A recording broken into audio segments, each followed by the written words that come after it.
Turut serta melestarikan lingkungan, sejumlah komunitas di Kota Salatiga melepas liarkan ratusan burung jenis perkutut.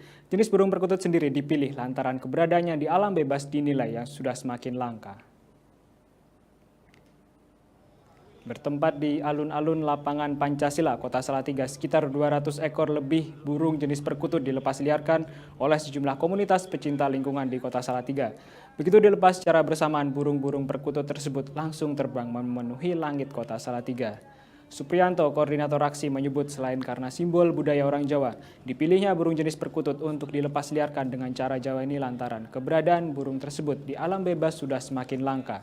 Diharapkan dengan dilepas liarkannya ratusan burung yang memiliki suara khas ini bisa membuat burung perkutut kembali berkembang biak dan menyatu dengan alam, khususnya di wilayah Kota Salatiga.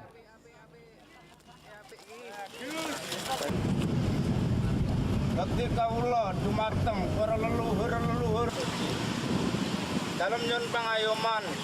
Dan ini saya wujud pelestarian alam agar burung-burung perkutut ini bisa berkembang biak di daerah Salatiga. Karena Salatiga itu tidak ada yang namanya burung perkutut, itu udah punah.